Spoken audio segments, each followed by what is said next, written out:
Hello again, and welcome to Atheists Talk. My name is Steve Petersen. I'll be your host for this program, and this is a production of Minnesota Atheists. Our contact information will come up throughout the program, so if you're interested in us, please take it down and let us know. Robert Green Ingersoll, born in Dresden, New York in 1833 and died in 1899. Ingersoll is described in the New Encyclopedia of Unbelief, edited by Tom Flynn, as an American orator, secularist, agnostic, lawyer, and freethinker.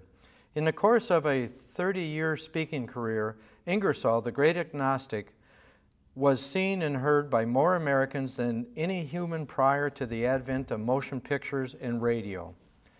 Ingersoll biographer Susan Jacoby says Ingersoll was one of the two most important figures in American secular dissent, the other being Thomas Paine. Jacoby also states in her book, The Freethinkers, while he was hardly the first person to make a connection between authoritarian religion and authoritarian social values, Ingersoll was the first American to lay out a coherent secular humanist alternative. Joseph Lewis, an American atheist small a activist who lived from 1889 to 1968, delivered these words at a monument to Ingersoll in Dresden, New York in the 1950s. He was the voice of freedom. He was the voice of the oppressed. He was the voice of the weak. He was the voice of the downtrodden. He fought to liberate the slaves of fear and superstition. He was the champion of the mental emancipation, the flag bearer of intellectual progress. My introduction to Ingersoll was from a book picked up at an American Atheist function here in the Twin Cities in the mid-1980s. I've been a fan of Ingersoll ever since. The book was titled Ingersoll the Magnificent by Joseph Lewis. Ingersoll's information is easy to read, understand. His logic is very direct, tightly woven, and eloquent. Ingersoll could have been a successful politician, a high-paid lawyer, but instead he desired to educate the public on religious conformity. He spoke on evolution, women's rights, the Bible, Moses, against slavery, for free speech, about death, and most other taboo topics. My guest on this program is Jim Barri. Jim is a member of numerous freethought organizations around the country, and including Minnesota Atheists. And Jim is an avid reader and a fellow enthusiast of Robert Ingersoll. Jim, welcome to the program. Thank you. It's good to be here.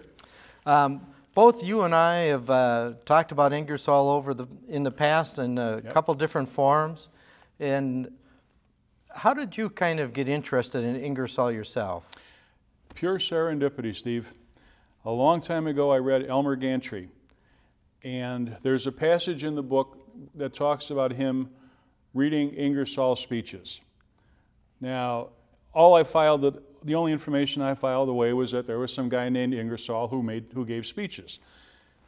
A few years after that, I was in a used bookstore, found 11 of the 12 volumes of his works. I thought, this is a good deal at $3. Yeah. So I got it home, started working, started reading, and he just made a lot of sense. Been a fan ever since. Now, Elmer Gantry, for people who don't know exactly, a novel written by Sinclair Lewis, Minnesota author, wrote Main Street. His Nobel Prize winning novel was Aerosmith, right. Another really interesting novel. But Elmer Gantry was about this person going through evangelical religious training. That's where it starts out, yeah. He basically becomes a preacher who pretty much speaks out of both sides of his mouth. Precursor to a lot of people you'd see on TV today. And when I read enough of Ingersoll's stuff, I came across one passage that looked a little bit familiar. Again, didn't do much with it, but a few years later I reread Elmer Gantry and I realized Gantry's character steals from Ingersoll to make one of his most famous sermons. It's a passage about love. It goes something like this. Love is the only bow on life's dark cloud. It is the morning and the evening star. It shines upon the babe and sheds its radiance on the quiet tomb. It is the mother of art, inspirer of poet, patriot, and philosopher. It is the air and light of every hearth, builder of every home, kindler of every fire on every hearth. It was the first to dream of immortality. It fills the world with melody, for music is the voice of love. Love is the magician, the enchanter that changes worthless things to joy and makes right royal kings and queens of common clay. It is the perfume of that wondrous flower, the heart, and without that sacred passion, that divine swoon, we are less than beasts. But with it, earth is heaven and we are gods. And so the character, Elmer Gantry, realizes nobody will know who Ingersoll is, and he doesn't give Ingersoll any credit. He takes all the credit. Exactly. And the fact that he knows, he doesn't think anybody will be able to trick him, will be able to find him out about this, speaks to something that, well, it's partially why we're here today. In the 30 years after Ingersoll died, there were a lot of people who did their best to keep his name alive, but there were also a lot of people who forgot who he was. I mean, Elmer Gantry opens up in the early part of the 20th century. Yeah. And Ingersoll had died in 1899. So Lewis was also commenting on the fact that Ingersoll had pretty much fallen from public view after he died. Because the words there, the eloquent, Ingersoll was a very romantic style of a orator. In talking about love, it was something very important to him. Very much so, yeah. His family life, his wife, Eva Ingersoll, was the center of his entire well-being. Yep, even their two daughters. Yeah, and he talked about love regularly, wrote about love and talked about it in many different forms. So this was just a part of his regular life. Right. His highest realization of love was the family. Mm-hmm. You could go no higher in life than to have a home, a fireside, a spouse who loves you, and kids who love you, and vice versa. It didn't get any better than that as far as he was concerned. In Ingersoll, over his time, got criticized. They kept trying to bring him down for being somebody of a despicable character, but he was this very unique individual who fit the realm of the perfect secular humanist you would want to be. Very much, yeah. Very literate in Shakespeare. I know in the original Encyclopedia of Unbelief, Gordon Stein, the editor at that time, had said that he was called the Shakespeare of humanism.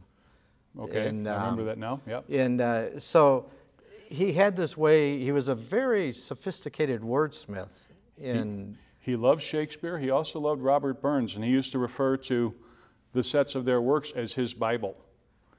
And the thing is, today, I don't think anybody could give one of his speeches because today's audiences aren't geared to listening to a long, flowery oration. I mean, some of his speeches could go on for 2 or 3 hours. Right, and the interesting thing in all the biographies I've seen of read about Ingersoll and reviews, where he kept his audience captive for that period of time too. Yep. They were not really ready to go away. And he did this all by memory. He didn't use notes. He did it by he had this photographic memory, and he would go through the entire speech and could do it all from... yeah, he could. And a lot of times he would extemporize. He was attending a child's funeral of some family friends, and he didn't want to make anything of himself other than the fact that he was a fellow mourner. But the funeral director told him that the family would like him to say a few words. Made it up on the spot. Yeah. You know, he was great that way. I know. I wanted to bring up one thing before we get too far into this. There is a memorial and a monument to Robert Ingersoll in Dresden, New York, which is the Finger Lakes area of New York, the state of New York.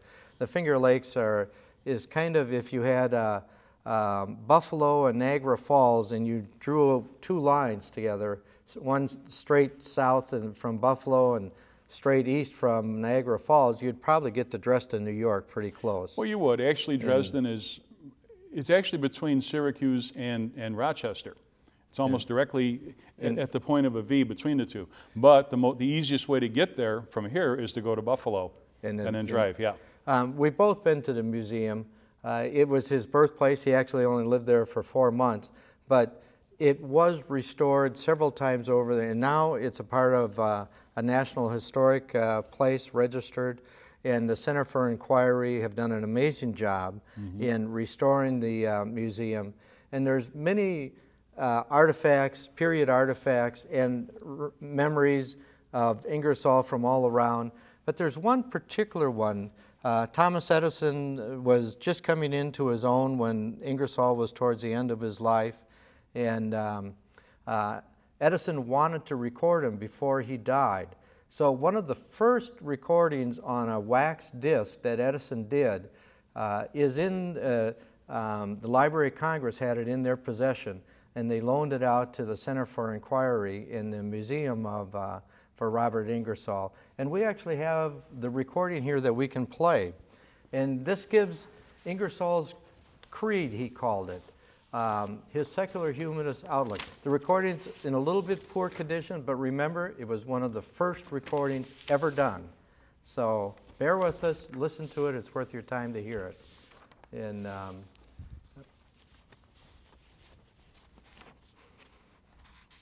I am opposed to all orthodox creeds, I have a creed myself, and my creed is this: happiness is the only good. The time to be happy is now. The place to be happy is here. The way to be happy is to make others. This creed is somewhat short, but it is long enough for this life, long enough for this work. If there is another world, when we get there, we can make another creed. But this creed certainly will do for this life.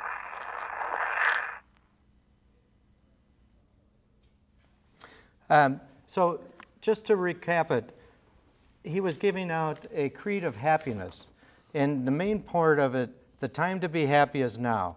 The place to be happy is here. The way to be happy is to make others so. And that was really a uniqueness of Ingersoll's creed. That's what he spent his life doing, and it's still relevant today. Hopefully this program will make you a little happier than you were before. One of the things I did like about him is his whole goal was to free people's minds. He wasn't against the concept of a God. He didn't believe in a God, but he wasn't against the idea. What he was against was religious indoctrination, religious subjugation, torture, for lack of a better word. And on several occasions, he spoke his mind about what he mainly believed. This one sums it up pretty well. Let us think. Let each one express his thought. Let us become investigators, not followers, not cringers or crawlers. He wanted people to think for themselves.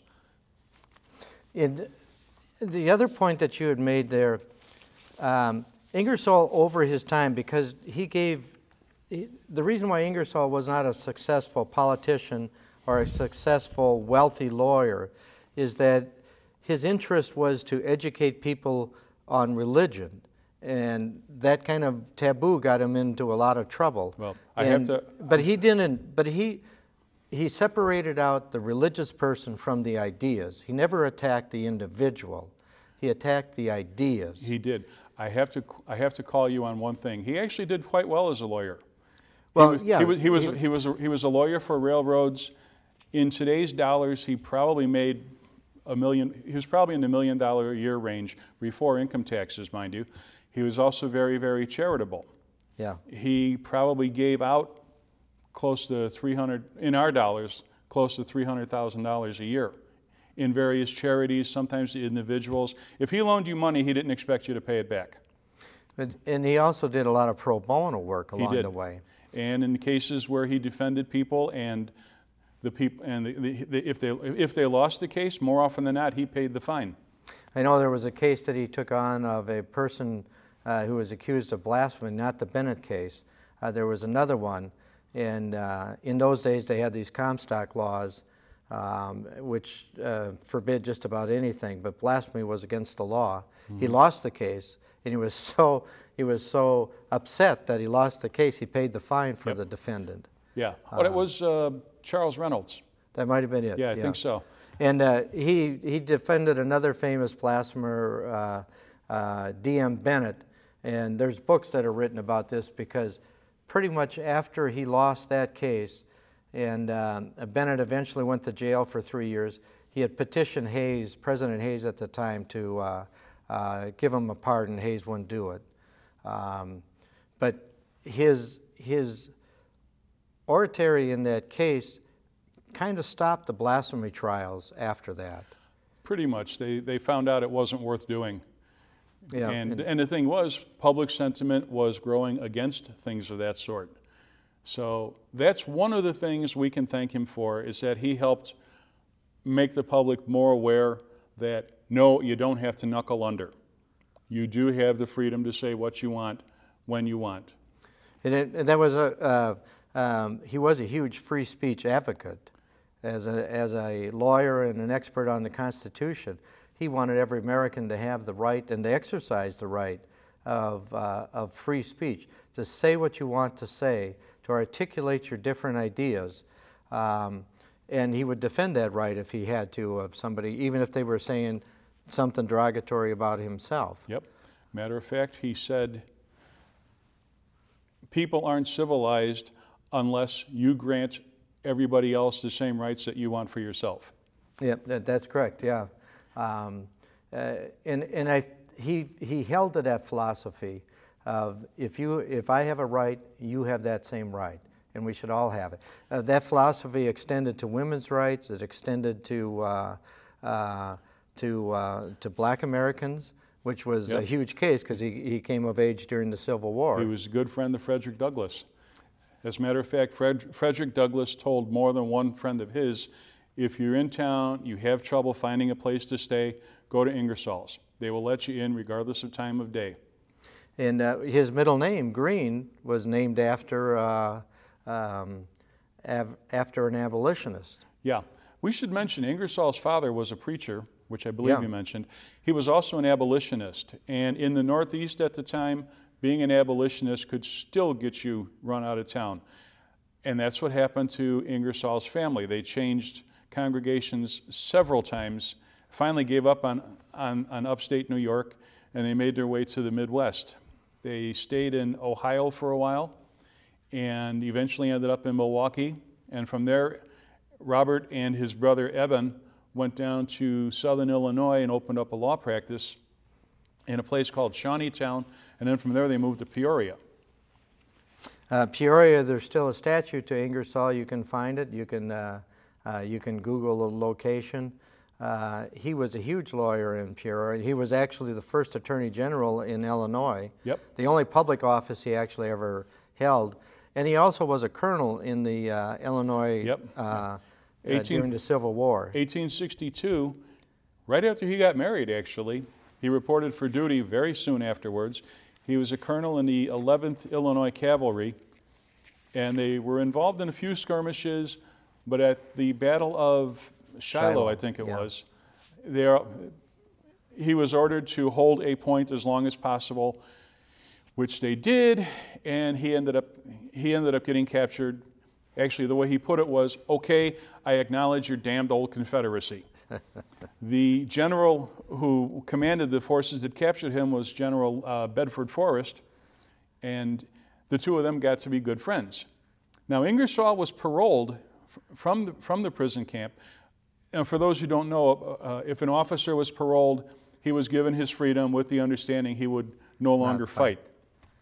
So Forrest paroled him, and the joke is that Ingersoll was so persuasive a speaker, even in bull sessions, Forrest was afraid he would take a lot of his soldiers with him.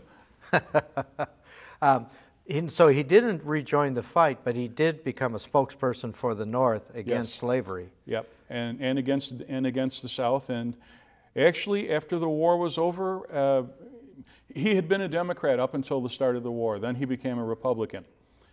He became one of the Republican Party's great speakers and campaigners and fundraisers, he was very good at doing what they call waving the bloody shirt. And sometimes he actually would have a shirt, a union uniform shirt with bullet holes and blood stains on it, and would say things like, every bullet that went through this shirt was fired by a Democrat. Every drop of blood on this shirt was caused by a Democrat. He wasn't the only one to do it, but he did it better than anybody. Well, Ingersoll, there's something, we've got about 8 minutes left. The time goes by a little faster than what we think. Ingersoll, for people that watch today, it's interesting. When I was preparing for this program, I've always known that Ingersoll had so many sayings that are so succinct. They're perfect for social media of today. If you Google Ingersoll and you want to find something you can put on your Twitter feed or something, I'll guarantee you, there's an Ingersoll saying for any kind of freedom issue that you have going on today that you can find. Ingersoll is one of the great quotable Americans that there ever was, and still. I like what he said on the topic of divorce, which basically was when there is no more love, the two people should separate. The man should say to his wife, in effect, things aren't going well anymore, you are free. And the woman could turn around and say to her husband, things are not going well anymore, I am free. He was all in favor of that. As much as he loved house, hearth, and home, he also understood sometimes it doesn't work. And it is much better to be free than to be enslaved to somebody you no longer love. In the other side of that, on divorce, he also believed in equal rights for both partners in the marriage. Right, yeah. And he defended women who were in fact, there was one story that I just love that's in one of the books here. So it was the last case that he ever took on, and two people in their elder years, in their late 70s, get married, a man and a woman. The man is wealthy, the woman is not. And the man dies. And so the estate challenges the woman's right to inherit his wealth. And the heart of their case was you cannot have love at that old of an age. And Ingersoll, being in his middle 60s, said, well, I hope that's not the case, because love is so important to my marriage that I would never want to be without it. And then on the other side of it, when the other lawyer got done making their case, he told this story of asking this 125-year-old woman, at what point did love stop in your life? And she replies, well, I don't know. You have to ask somebody older than me. And I actually don't know how the case turned out. But that was typical of what Ingersoll would do. Yeah. He would defend a case like that. He was very good at using humor. And actually there's another story they tell about him where he defended somebody in a murder trial. And he had gone through all the evidence, he was giving his summary, and he goes on very long and very floridly about this man's wife who's home waiting for him, his kids are home, they're hanging on the fence, hoping for a glimpse of him as he returns to them. He turns to the jury. Now he's only about halfway through his speech here, and he says, won't you send him home to his family? And the jury foreman shouted out, yes, we will, Bob. He would have been a very convincing lawyer because, one, he was incredibly personable and incredibly knowledgeable, and he knew how to work a crowd. He knew how to tell a crowd that they were wrong and at the same time have them love Yep. him for saying it. Yep. So he was a completely unique individual. Would have been great to have lived during his time. Now, you had talked when you first a little bit about this collection of books that he has. And before he died, we have a picture of his Dresden edition. Yes. And he wasn't an author per se. He was a writer of articles and speech making. Right. But he had a photographic memory, and his son-in-law, before he died, his wife Eva kept everything. Right. She was she kept all of his clippings and everything, and his son-in-law put this together. And right before he died, he was able to complete this. And Charles Farrell was his son-in-law, and he compiled everything, had Ingersoll go over them and approve or disapprove what was legitimate and what was not. And that became known as the Dresden edition. The Dresden edition underwent several republications over the years. I think the last one published was 1929, but you can always tell you've got one because there will be a signature page saying that I have approved this, and with the name Robert Ingersoll. And nowadays it's available online also. Right. So but some people like having that hard copy. Yep. And there was another book unofficially called the 13th edition. It was a history of Ingersoll, a biography of Ingersoll by a fellow named Charles Kittredge. And it's okay. It's a little bit mawkish, but it's pretty factual. The best biography I've seen came out about 20 years ago from a fellow named Frank Smith.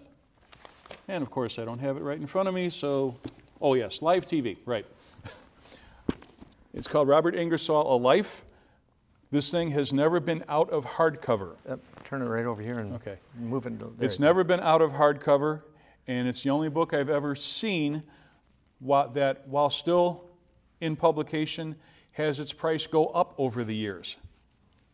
But it is available at libraries. And I don't know if they have time to get this up or not, but Susan Jacoby has a book out called The Great Agnostic. It came out in 2013 on Robert Ingersoll. Yeah. Another really excellent book on Ingersoll. Yeah, it's not really a biography so much as it is a commentary about how we still need people like him today. And I happened to see it the other day at Garrison Keillor's bookstore. Yeah, so it's still out there. Still readily available. Barnes & Noble, you'd have to order it online. We have just 1 minute left. So in a recap for people today, Ingersoll still, if you pick up his readings, does it still articulate to somebody, talk to somebody for today's issues? He does. What resonates the most with me is when he talks about keeping the government and churches separate, and also keeping churches separate from schools. His whole idea is people should learn freely. They should not have dogma forced down their throats. And it's not the place of the United States government to force dogma down people's throats. And the other part that he had was on taxation also, that churches that receive tax-exempt status are getting an extra privilege. Yep. But his main thing was, well, we're just about down to the end. And Jim, I want to thank you very much. I appreciate doing this. I know we did it on the radio show. And I want to leave you with just one last quote from Ingersoll. Happiness is not a reward. It is a consequential suffering. It is not punishment. It is a result. Now, this has been a production of Minnesota Atheists. And if you're interested in us, our contact information will come up on the in just a moment. We'll send you a copy of our newsletter if you ask for it. We have one of the most active meetup groups there is in the Twin City area. And if you're interested in us, we're interested in you.